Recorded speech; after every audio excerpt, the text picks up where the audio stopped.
ವರ್ಷಗಳ ಪರಿಶ್ರಮ, 250 ದಿನಗಳ ಚಿತ್ರೀಕರಣ. ನಾನು ನಂಬಿದ ದೈವ ನನ್ನ ಕೈ ಬಿಡಲಿಲ್ಲ.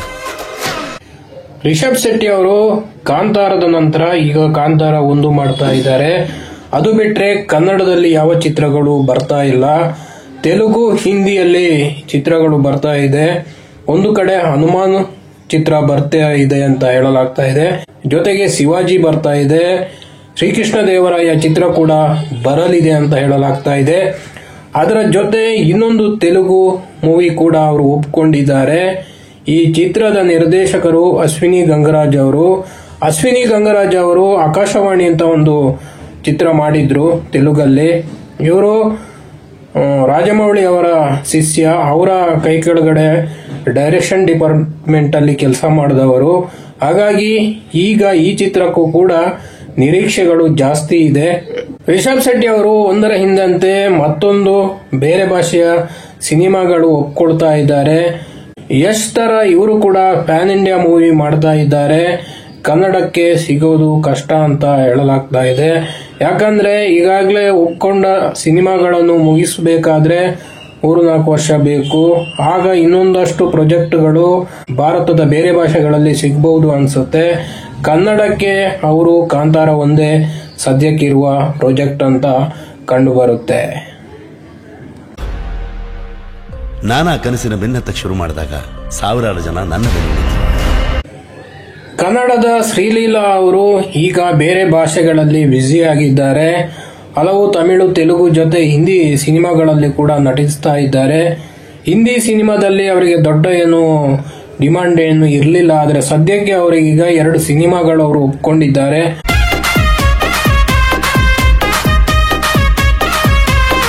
ಒಂದು ಸಿನಿಮಾ ರಣವೀರ್ ಸಿಂಗ್ ಜೊತೆ ಬರ್ತಾ ಇದೆ. ಇನ್ನೊಂದು ಬಾಬ್ ಡಿಯಲ್ ಜೊತೆ ಮತ್ತೊಂದು ಸಿನಿಮಾವನ್ನು ಒಪ್ಕೊಂಡಿದ್ದಾರೆ. ಅದರ ಜೊತೆ ಸಂಭಾವನೆಯನ್ನು ಕೂಡ ಜಾಸ್ತಿ ಮಾಡಿಕೊಂಡಿದ್ದಾರೆ. ಅದಕ್ಕೆ ಕಾರಣವೂ ಇಲ್ಲದಿಲ್ಲ.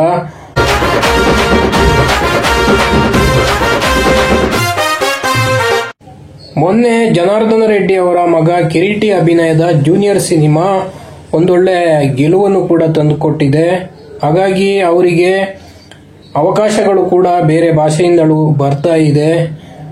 ಹಾಗಾಗಿ ತಮ್ಮ ಸಂಭಾವನೆಯನ್ನು ಕೂಡ ಜಾಸ್ತಿ ಮಾಡಿಕೊಂಡಿದ್ದಾರೆ.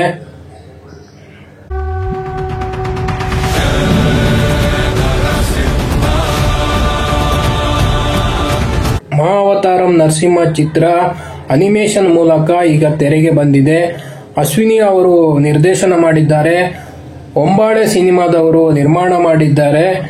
ಈಗ ಈ ಚಿತ್ರ ಫ್ಯಾಮಿಲಿ ಆಡಿಯನ್ಸ್ ಅನ್ನ ಚಿತ್ರಮಂದಿರಕ್ಕೆ ಕರೆಯುತ್ತಿದೆ. ಅದರ ಜೊತೆ ಏನಾಗಿದೆ ಅಂದ್ರೆ ಸ್ವಾಮೀಜಿಗಳು, ಆನಂತರ ಗುರುಕುಲದವರು, ಈ ಇಸ್ಕಾನ್ದವರು ಕೂಡ ಅಂತ ಸಿನಿಮಾಗಳಿಗೆ ಥಿಯೇಟರ್ಗೆ ಹೋಗಿ ನೋಡ್ತಾ ಇದ್ದಾರೆ.